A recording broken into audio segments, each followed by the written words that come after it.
This is tape number 5 of the interview with Anna Prashkir. When we finished before, we were talking about post-liberation, but for a moment we'll just go backtracking, and Yes. there are a couple of experiences that you wanted to mention about life in Wittenberg. Yes. What I wanted to tell, that about washing the clothes, that we have only one pair of underwear. So when we were lucky to wash them, we wanted to dry them quickly. So we were walking outside, waving with those part of underwear to dry them out more quickly. But they still wouldn't have dried. Pardon? They still wouldn't have dried very well because it was so Not, cold. Sometimes there was a little bit of, there was a stove inside in the barrack, so we were staying there. We did what we were able to do to make them dry quicker. The other thing what we did, as I remember, we had to clean the barracks once a week. And the capo was a German soldier woman, SS woman. She told us to make everything whiter than white. Maybe it would be possible to do if we could get some tools to do the job, but we didn't get. We had to do the job without the tools. We had only, as I remember, such balls of some strings, and with that we have to clean and to wipe and to do everything. But we did. We didn't have a choice.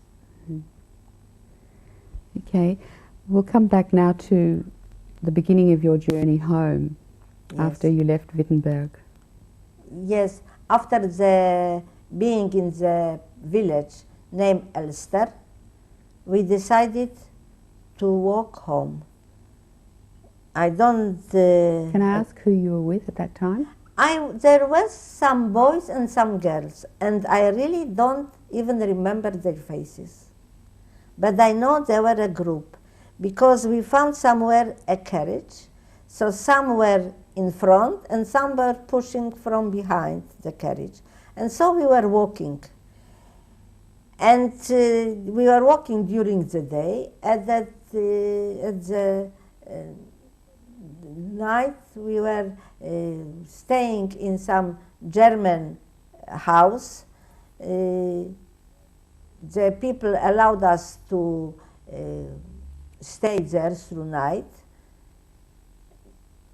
They were a little bit afraid, and Where did you sleep? Pardon? Where did you sleep? We slept in a barn, and in the morning again we got something to eat there, and we were walking further. And on our way, I remember we were in the fields, and we got the news that the war is over. I don't remember where from we got the news, but I remember that by the land to know that the war is over. And we walked and walked for some time. It was far away to do, till we came to Frankfurt am Oder, that is Oder, the river. There was already a train going. So we left our carriage, we took our belongings, and we went on the train. The train went from Germany to Poland to city Poznań. I don't really remember even the journey, how it was. I only remember when we left the carriage and we went on the train. In Poznań, on the station, there were some people that recognized me, and they told me that my father with my brother are in our flat in Lodz, where we used to live before the war. So I with my friends, it were 2 girls remained with me. We went to, when we came to Lodz, we went to our flat. It was a little way to do. We went there. There was a station called Kaliski, and we went from there to our flat.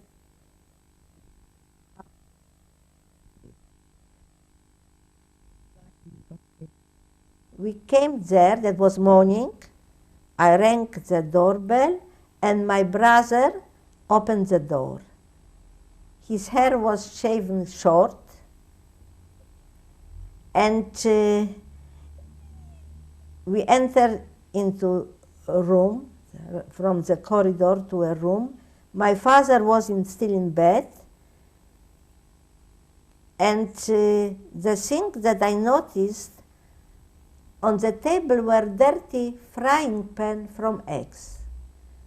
And my first thought was, they are well off, they have egg to eat.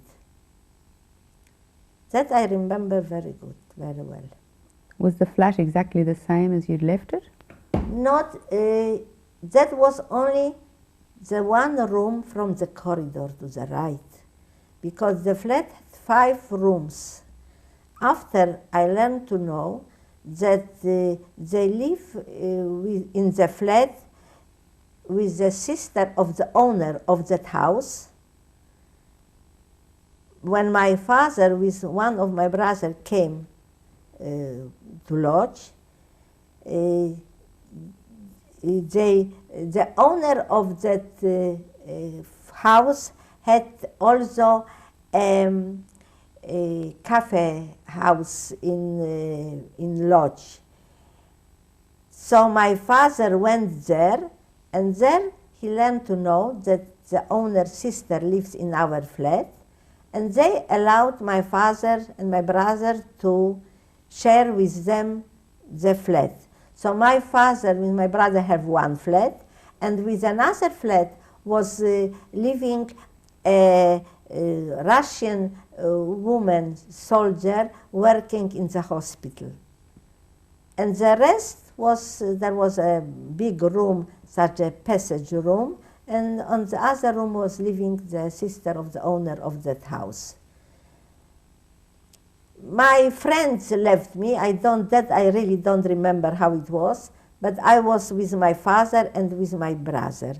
My other brother, I learned to know that he was, before the German left, they took my brother to the March of the Death. And he was walking, as he told us after he came home, till one day he was hiding under a tree, and these 2 soldiers were staying near to him and said, "Oh, there is already dead," and he left him.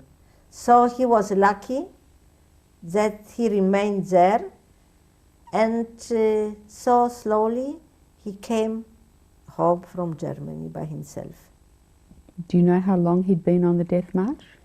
I don't know how long he was. I only remember that he has problem with his feet, has something with his fingers, something he was injured. That I remember. And then when did he come home? When it was, I can't tell you exactly when it was, but it was after some time he came home. I know only that when he went, my father gave him a pair of shoes. Maybe he will meet me on his way. So he brought the shoes back home. And so we started the life together. What was the reaction of some of your Polish neighbours? Really, there were only Polish neighbors in that house, because we were the Jewish family living there, and there was only one woman, a lonely woman, Mrs. Makowski, Jewish. She was selling veggies, that I remember, and all other tenants were not Jewish. I remember when we used to live on the third floor. On the second floor was a family that we left our sewing machine with them before leaving our flat.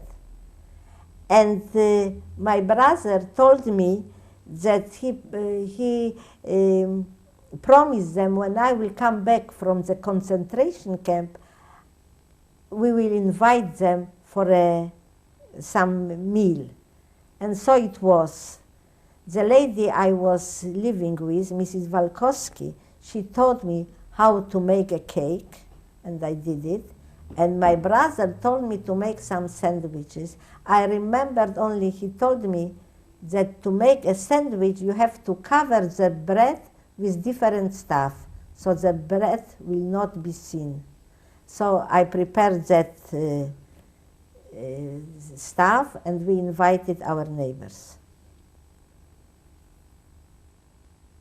And then how the life started.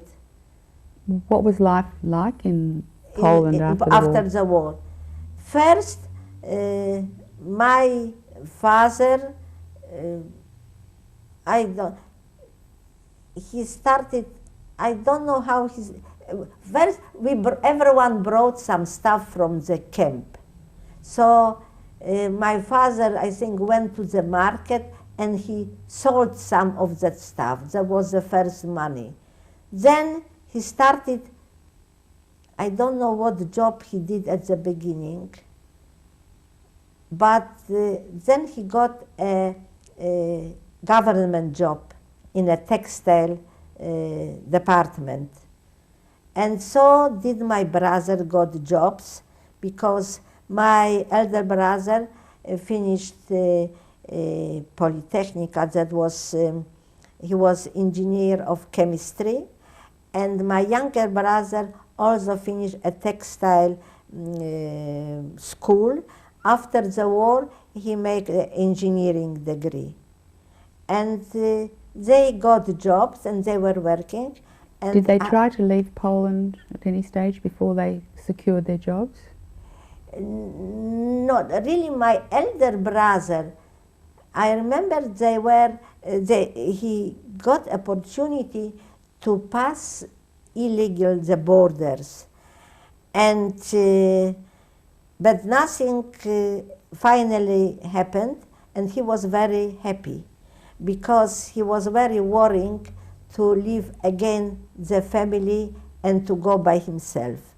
So when nothing happened from it, he was very satisfied that he would stay together. And then I remember I had a cousin that was in a Jewish brigade. They were staying in Belgium then. And really I didn't know him personally, because he used to live in different place in Radom. And I only knew my uncle that came sometimes to visit to lodge, but I didn't know him. And he came to Poland to find out whether some of his family is still alive. So he came to lodge, and there was a Jewish committee in lodge, and one of my school friends was working there. And he came there and he asked about us. So she told him that we are staying in our flat. Even that girl at the beginning was in that one room staying with us. We had 3 beds in our room. In one bed was sleeping my father, in other I, and in the third room my brother, awake in bed and weak on the floor.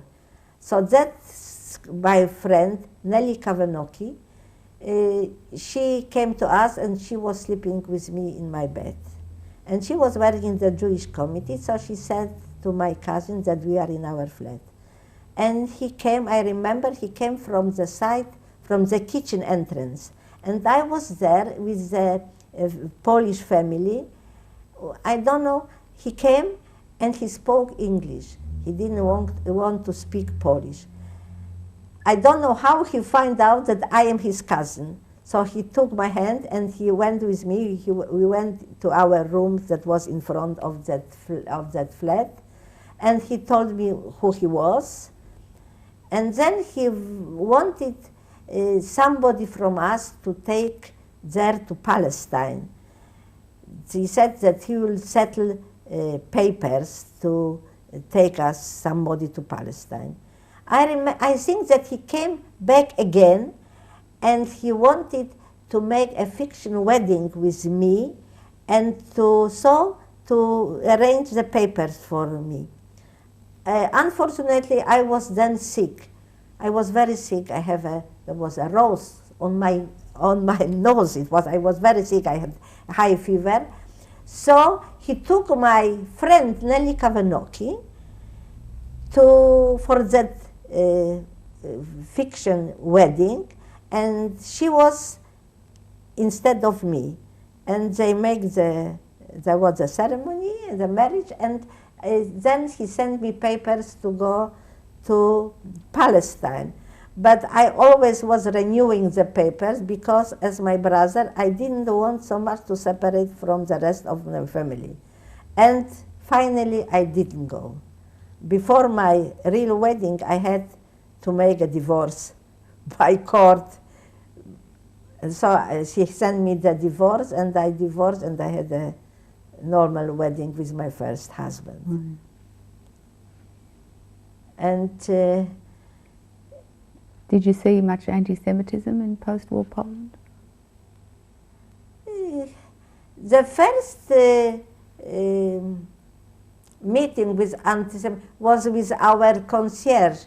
He was wondering that we survived the war, because he was before the war and he was after the war. The first, he was very wondering that we came back. That was the first meeting. And so, personally, maybe I didn't feel it, but there were pogroms in Kielce after the war. Even I have here a friend that her sister perished then. What was the name of the city? Kielce. Can you spell that? Kielce. Mm. And so we used to live there. Then my brother married, and then in 1950s, we wanted to leave Poland to Israel, but we refused. We got a refusal of our petition to leave Poland, because in the 50s, people that got permission were mainly people without special occupation. And so my father and my brother were working on government jobs. They got a refusal. Then I married. In 1957, my father passed away in 1955. But in 1957, we got permission to leave Poland. My brother went to Israel, and I went to Israel as well. What year did you get married? I was married in 1952. And you had a child? In 1953. But my brother, my elder brother, went to Sweden because his wife, after concentration camp, she was in Stutthof. She went from the camp to Sweden, and she was married there, and her daughter was born in Stockholm. And in 56, she went to visit Stockholm, and she arranged for them visa to Sweden. So my brother went to Sweden, and she lives till now in Sweden. And my other brother and I, with my husband and with my daughter, we went to Israel. It was 1957. How did you find it to be in Israel? I found it very good. I remember we went from Warsaw to Vienna, and we was staying in Vienna for a week because there were holidays, Sukkot. So El Al was not flying then, and we were staying in Vienna for a week. I remember when we came to the airport, and it was a night, and I saw I was moved now. In Israel, when you got to the airport? No, in Vienna, when I saw the airplane. The staff from the stewardess and the staff from the El Al, we were very moved then, and so I am now. Mm. When we went to Israel, and from the airport, it was October 57. We came from Vienna, where it was cold. We came to Israel, where it was hot. It was a Hamsin day. I remember from the airport, we were brought to Herzliya, at the seashore. There were special houses. They were called Tzrifim Akademaim. They were for people with some higher education. I remember my daughter, when we came, she was in a winter coat. Till we came to Herzliya, she was only with underpants, because she was 4 years old and was very hot then. So we got that was for two families, asbest houses.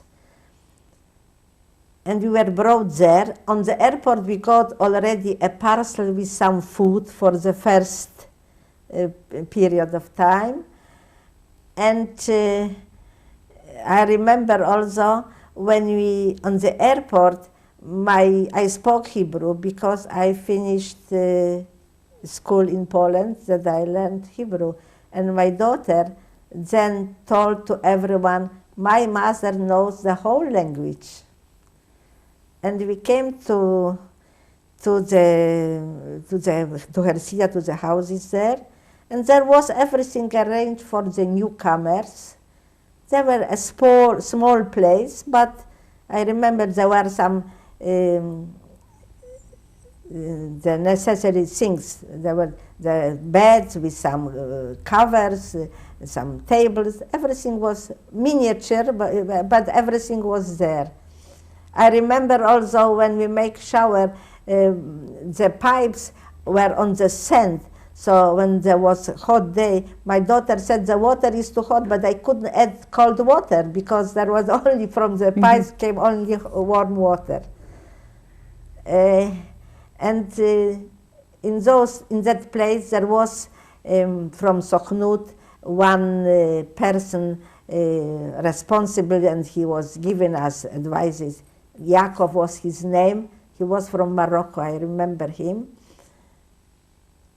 And when we make washing, I remember he told me, you don't have to work so hard with the washing, because the stuff is not so dirty. It's maybe only you have to wash it because from sweat, but it's not dirty. You don't have to wash like you did in Poland.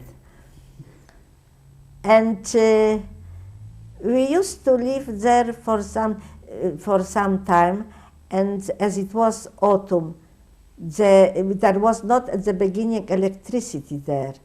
So we have petrol such lamp for lighting, and we didn't have, after some times our things came from Poland, so we have a fridge, but there was not electricity, so we bought ice cubes to put in the fridge, and so we kept our food there. And at the beginning, I remember I was sewing, because in Poland, before we left, I learned to sew. Really, I started at the university, but I left it because I wanted to get some profession in case I will go to have something to be able to earn money. And I learned to sew. And there in that first house in Herzliya, I wanted to sew too. Really, I took things to do I never did before, but I did them. And there was no electricity, so I was sewing with that Neft lamp, and I was warming the iron on that such ptilia. It was such kind of tool to cook on petrol, you know. But I did that job. I was because so was easy for me to do something at home, because my daughter was a little one, so I didn't want to leave her. After some time, I got another job, because one of the ladies living there in the neighborhood told me that she is working at the near villa that lives a secretary of the American embassy. And she is working there as a cleaning lady, but her husband got a job in Haifa, so she can introduce me there. And so she did. And I was working there for 4 hours daily. It was really a very good job, because I was earning like a qualified clerk, office worker, and was convenient for me, because my daughter came bus to take her to Herzliya, to the city, to the kindergarten, and I was going there to work. And I finished the work, I was able to go to pick up my daughter. So it was very convenient. So and life in Israel was quite... pardon? So life in Israel actually was good for you? There were people, they were always complaining. There are people, they complain always. There are people, they say they had everything before. I don't belong to those.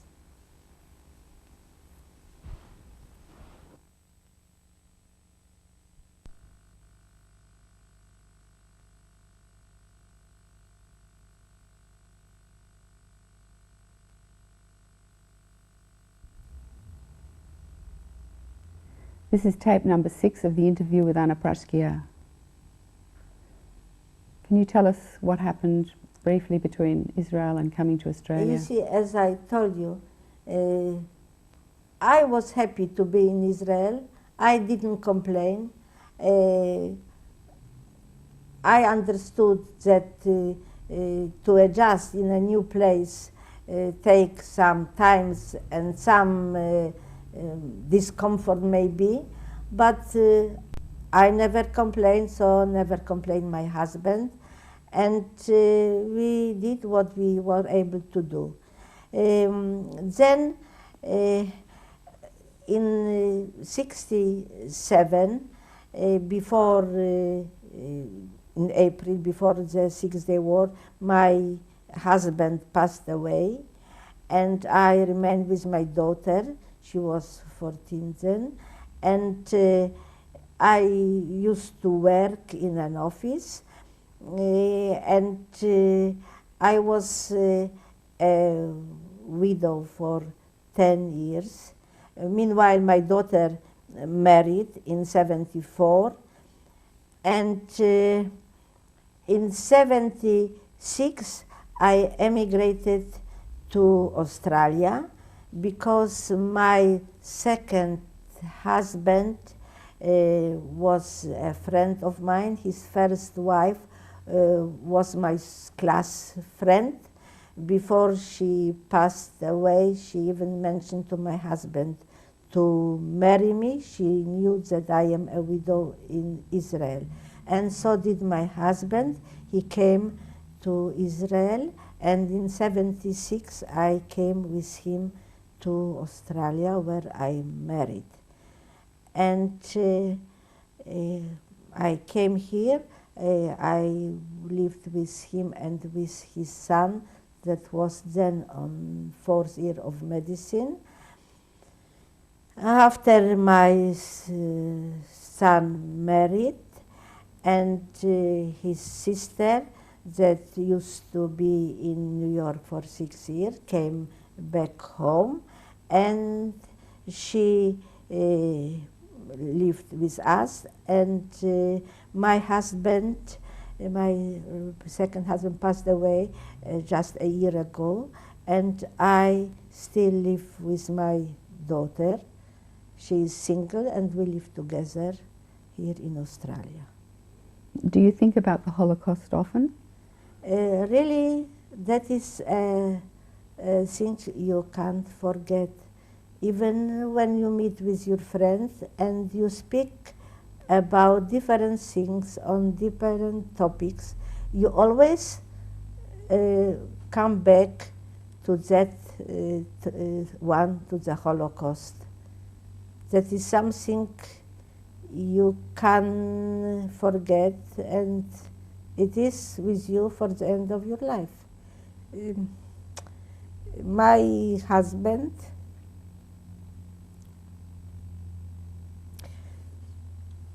he could watch pictures about Holocaust, about Germany. He had always nightmare. He went through more camps than I did, and he ran away from one. And that remains in him, that he never could read, could watch things about Holocaust. And I remember once I make something for my daughter that lives in Israel. My daughter is now religious. And I make for her such head cover, and I make it from striped material. Without thinking about it, she, when I spoke to her by phone, she said to me, "Mom, how could you send me such thing from striped material?" So I realized that I did wrong, and she is thinking about it. So you feel that your Yes. experience has really affected her Yes. life? Yes. So I think that even no book and no picture can express that what people went through during the Holocaust, but probably she was more touched by it than I was. Is there a message that you'd like to leave? The message, you see, I make the second testimony really.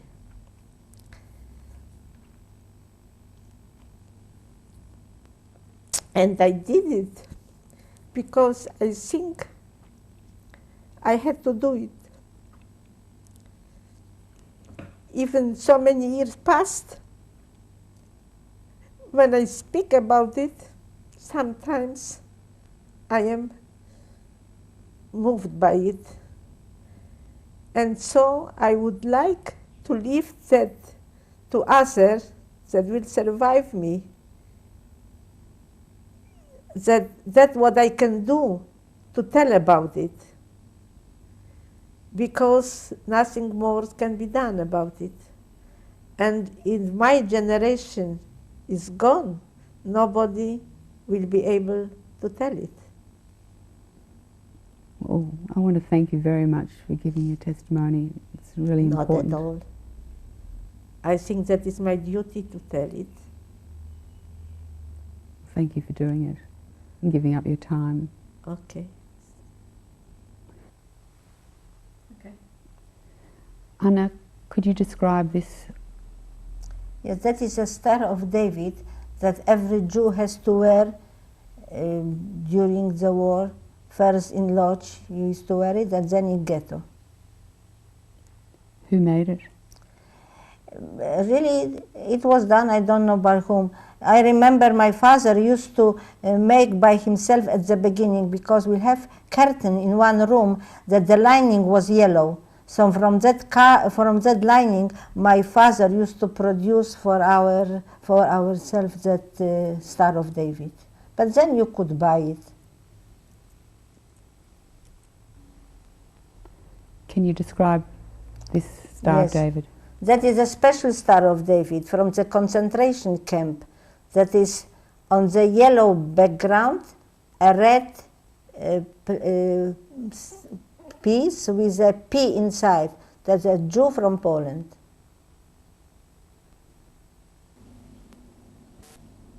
That is my concentration camp number I had to wear on my uniform. That is a comb manufactured by myself in the concentration camp. Otherwise, I had nothing to comb my hair. That is a back of a mirror on which is written, "Be careful, the enemy is listening." I really don't know where from I got it, but that was in Germany that I got it. That is a photo of my mother and myself that was done in a country during holidays, and I was 8 years old. Photo was done in 1946.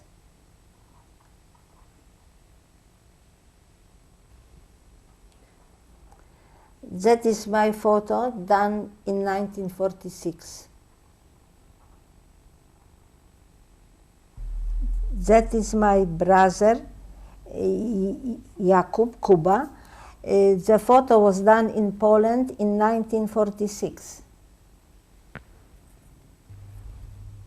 That is a photo of my brother, Izio. The photo was done in Poland, 1946.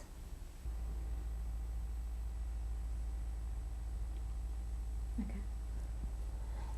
That is my family, my father, my two brothers, and myself in our flat in Poland, in Lodz, in 1945. That is a photo of my class done before the war in Lodz. Class done before the war with our teachers, and I am in the second from the last row, second from the right. Ignacy Brudzinski. The photo was done after the war in Poland. Here is a photo done in Israel in 1962, and there is my husband, and I am behind, and my daughter, and my husband's sisters. Which is your husband? On the right? On the right. My husband is on the right, next to him is my daughter, our daughter, and I am behind my husband. That is a photo done in Israel in 1980. That is my daughter and myself.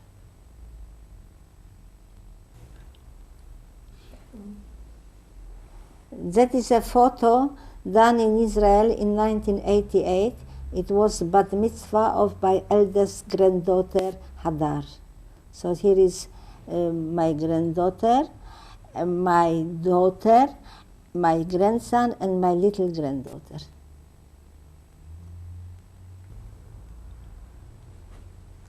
That is a photo of my 3 grandchildren, photo done in Israel 1988. There is the eldest Hadar, then Dekel, and the little one Yasmin.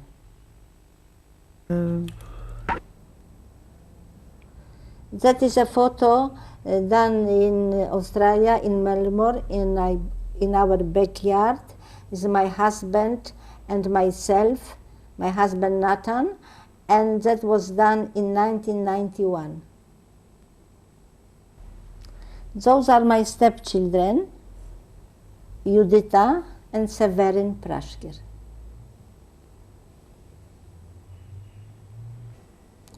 That is a photo of the grave of my father, who passed away in Lodz in Poland in 1955, and on the grave is mentioned the name of my mother, Helena, that perished in concentration camp in Ravensbrück.